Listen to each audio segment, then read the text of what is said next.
Roger, How's it going? good to see you again. Good to see you. It's been a while. It has. Today we want to talk about another really exciting topic, which is eSports. Yep. Now, I feel like over the last years, like eSports was massive. Now it's kind of a little bit less present in the news. Yep. But still, a lot of people play video games, right? And, you know, some people are saying it's the future of sport. Yeah. Tell me a little bit about what the situation is today. Like, what is the esports industry, the esports market or whatever looking like? Yeah. So it has gone through an absolute complete evolution, right? If you think about where people used to have their consoles at home, and the consoles you used to have back in the day, like the Ataris and Nintendos, very different experience, right? It was there just for entertainment. Then as it became more sophisticated, people started playing online games. They started connecting up through not only the internet, but people would have like LAN parties or they'd go to internet cafes. Yeah, you remember? I remember the LAN parties. Those days. And then suddenly it created a very competitive game and arena for people to be successful in something new. That then invited there to become competitions around like anything, right? Any small game nowadays. I mean, there's a scissors, paper, rock world tournament, right? So That's crazy. it's competitive, right? And so you provide people that forum and it'll get bigger and bigger the more support and the bigger audience. And you now have anyone who has access to the internet and a console is able to start playing, and with lots of hours of practice gets better and better, just like any other sport or discipline. So what's happened now is you've got this huge population of people who have this shared interest, and that's going to create a tournament of some form. People want to not only do well, they're competitive. So now they have, at a global level, they have these giant tournaments. And where there's competition and where there's lots of people involved, there's typically Money. So there's sponsors and there's teams and there's all that bureaucracy around it. But the challenge with esports is that it suffers some things that the other sports don't, like things like licensing, things like how the developers are a lot more in power. And we'll talk about a bit more of that later.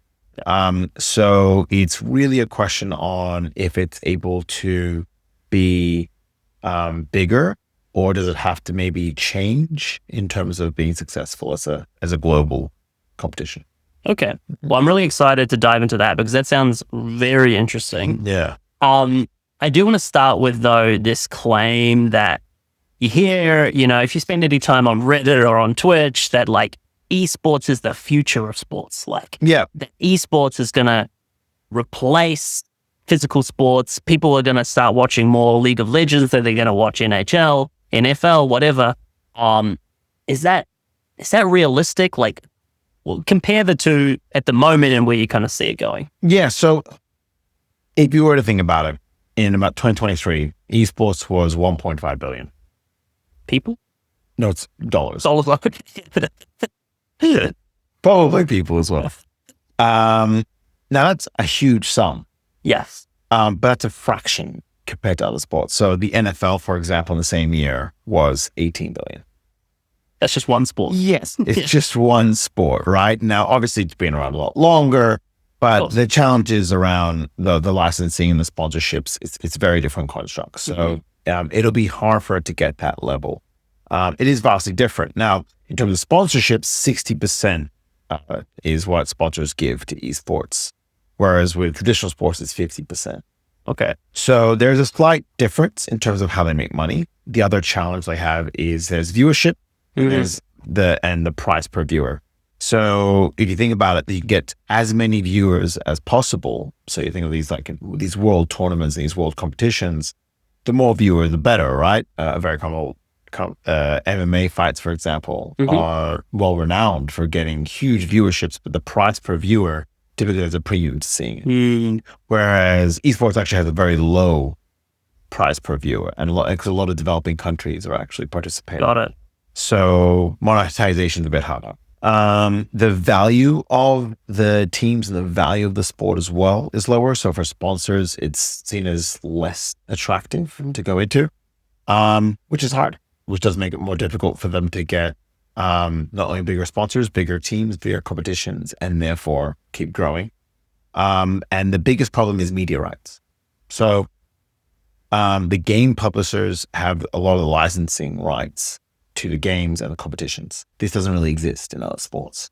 Yeah, so let's dive into that a little bit more, because what you said is really interesting. Like League of Legends, Riot owns that game and they can kind of control how it looks, right? Everything about it. So that's got it. What kind of challenges does it cause? Yeah, so perfect example, right? Riot, Activision, which does Call of Duty, they own which means that they have full control over the competition, the rules, the broadcast rights, the league, how it's structured.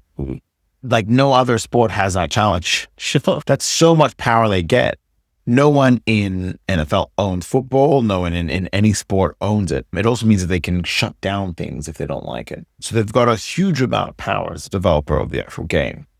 They also have a significant cut.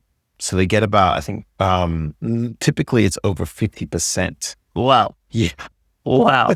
So they're making all the money, really. They're making massive money. And therefore there's questions around, is it sustainable? But also because they have full control, if they're ever not making enough money, they have a lot of power in terms of changing it. An example is this Overwatch League, right? So despite a major push, the league struggled financially and disbanded in 2023. So imagine just with any sport, suddenly them turning around and saying, yeah, this isn't actually doing as well as we would like. We're going to shut it down. Yeah. Right? What does that do to the teams? What does it do to the sponsors? What does it do to all the people around that sport? Yeah. It's something to be notable. And also the teams really have little bargaining power because the developers really have full control. So it's quite challenging for the companies to see a long-term growth plan. Yeah, that's super interesting. I mean, I think a good comparison actually is like the PGA versus Live Golf. I don't know if you followed this much, but like, what if the PGA decided, I mean, they don't own golf either, but they had a lot of control over it and they made the terms too unfavorable to the players and Live Golf was able to displace them. But I guess with eSports, that's not really possible. You said something before about like, the Overwatch League, for instance, disbanding. Like, what's the future look like? Like, is there actually room for like third parties to create their own leagues? To spread the game more at like a grassroots level, or is it kind of always predestined to be top down from the publisher?